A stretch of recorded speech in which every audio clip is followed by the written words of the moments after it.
it was very thin. But all the buoyancy was out here. I wonder sometime how anybody, rarely anybody that had to ditch due to malfunction equipment or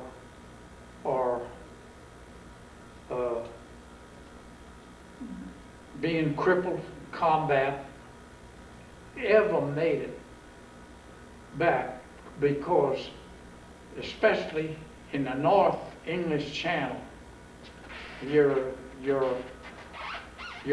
Atlantic and Arctic Ocean has a tremendous influence on this water, on the water.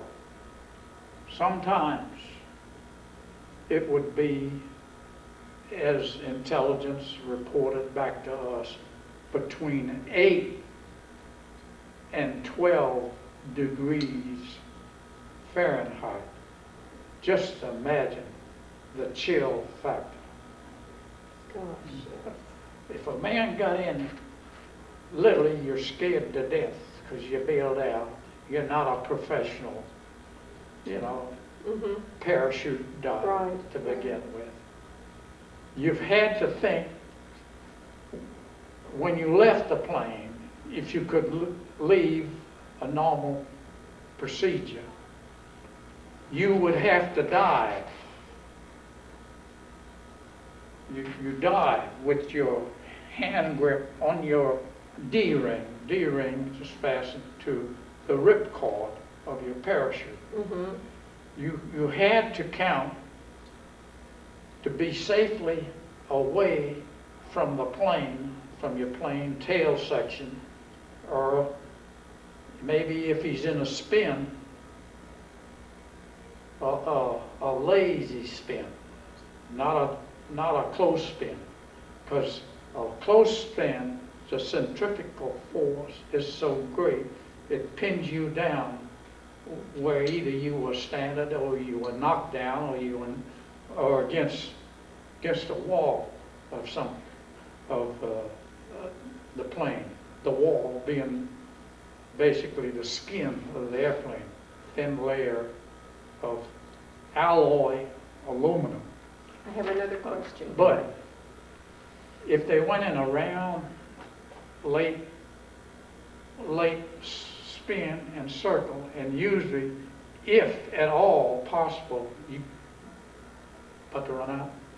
Logical. Well, I was going to take a break real quick. Oh, yeah. Could we just, yeah. What is I it, need to about 11:30? Well, And also the fact that German women were shooting at planes, I didn't realize. we did not stay over there long enough. Uh-huh. Part of our group went directly from Aachen, Aachen, Germany. 22 miles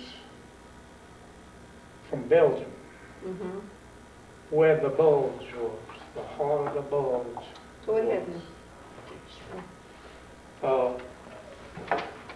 Left 2 squadrons. They went on directly Mm-hmm. to Frankfurt, Germany. Mm-hmm. One of our squadrons went to North Africa. Of course, we took care of the northern cap of the continental United States, which is Greenland, Iceland. Well, Iceland's just a little, a small strip, Mm-hmm. and vast majority of Iceland was on lava. Mm.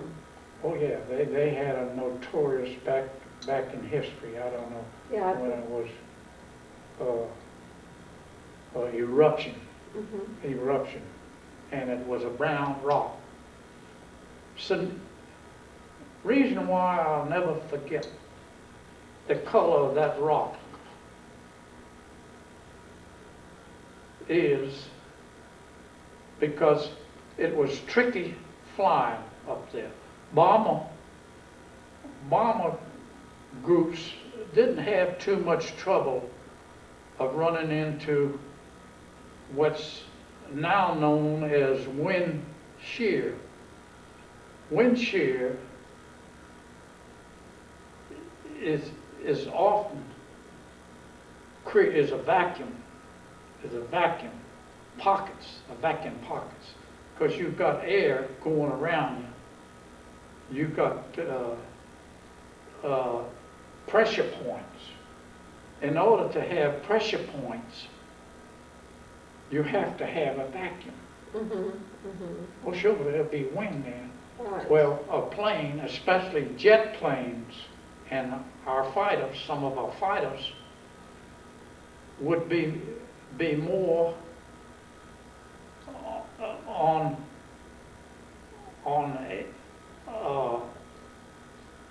say getting in trouble lots of times, because then is the time when a pilot really should have, due to the speed, due to the heavy atmosphere as Iceland, you well up in Arctic. It was basically Norwegian people.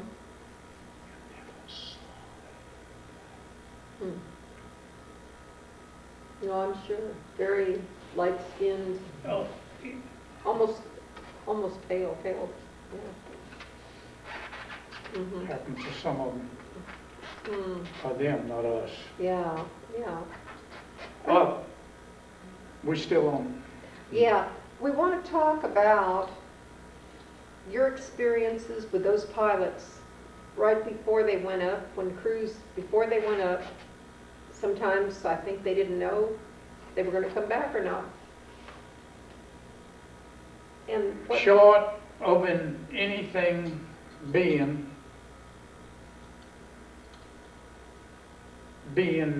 into the security atmosphere we had, especially on the last main base we were on in England, a small village just outside the base by the name of Shelveston,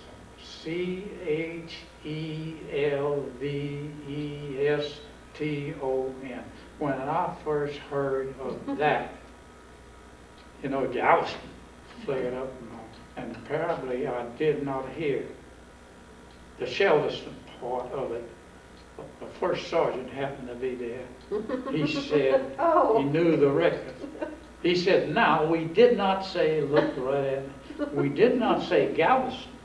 We said Shelveston. Maybe my face lit up. Oh, I bet it He did. was a I bet it smart did. man. He was a graduate of Wyoming U. And the only reason why he wasn't in any higher position in the squad in those days, you did not go into the Air Force and fly with glasses of no kind. Because of combat or stuff like that. This man was really brilliant.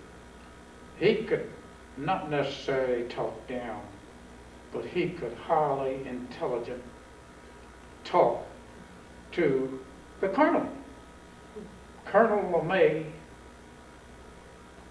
But the guy was a very pleasant guy. He was 27 years old, by then about 4 years older than me. And most of us, average age, say, maybe 23, late 21s, because we had 19-year-olds. He acted like, he had like a father complex. This really was unique because that man attracted attention of everybody when there was either instructions to be given, whether it be for negative use, but of course, mostly positive usage. It really helped exhilarate you, and he would always keep you in the Air Force squadron family atmosphere.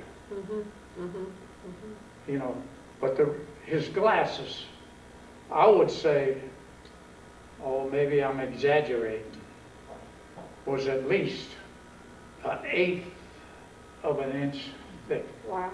He was absolutely helpless, administrative-wise, without his glasses. But he was really a brilliant guy. He kept a lot of guys out of trouble. He would take like your daddy would if he was getting way off the beam.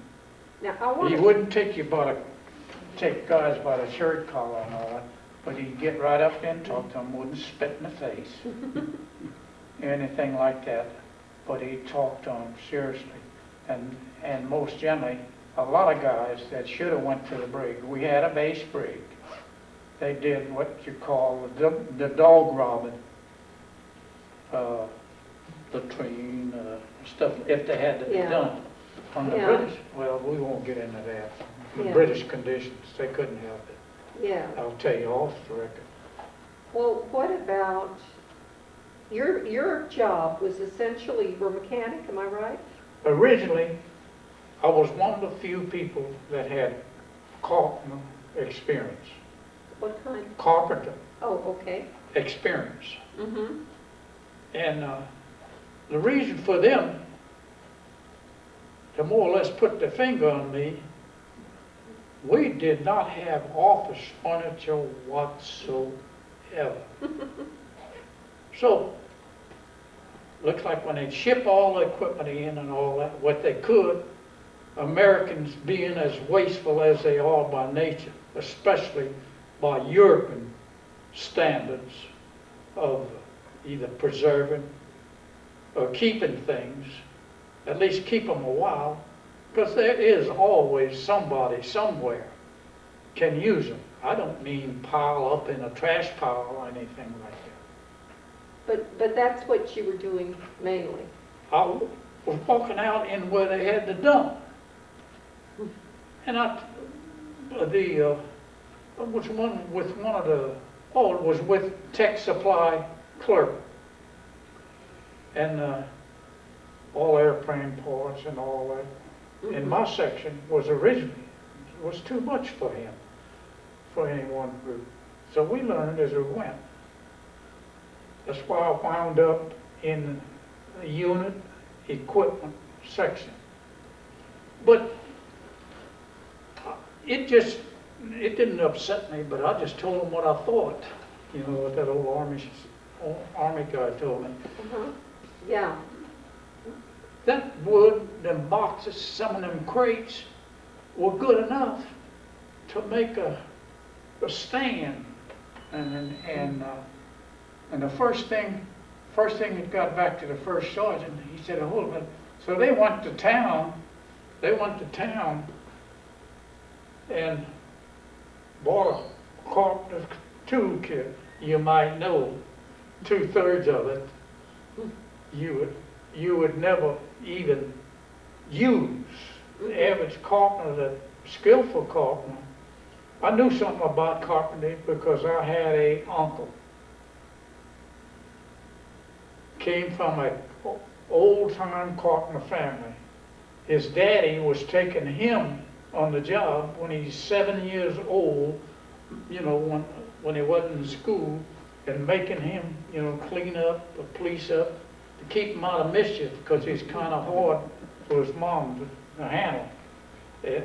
But they built stairways like you would expect if you went into the Moody Really? mansion. Yes, they developed that capable. It was three brothers, known as, you might have heard of them, Ackerholm. Ackerholm.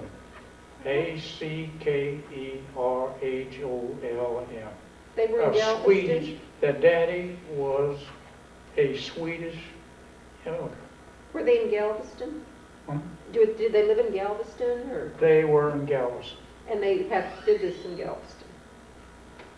Yeah, they were skilled. Wow. So you got a lot of skills from them?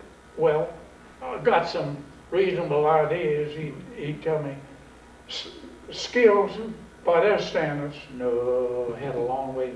My dad, he always had her in there, would pick up essential things like building your own bins, building your own cowborn bins, stuff all that, like that, or stools that like you would use around a milk barn, or stuff. Built all his own buildings as kids. Yeah. And I guess that blossomed out, I don't know. But anyway, they said, well, okay. They didn't say you have to. Said, would you want to?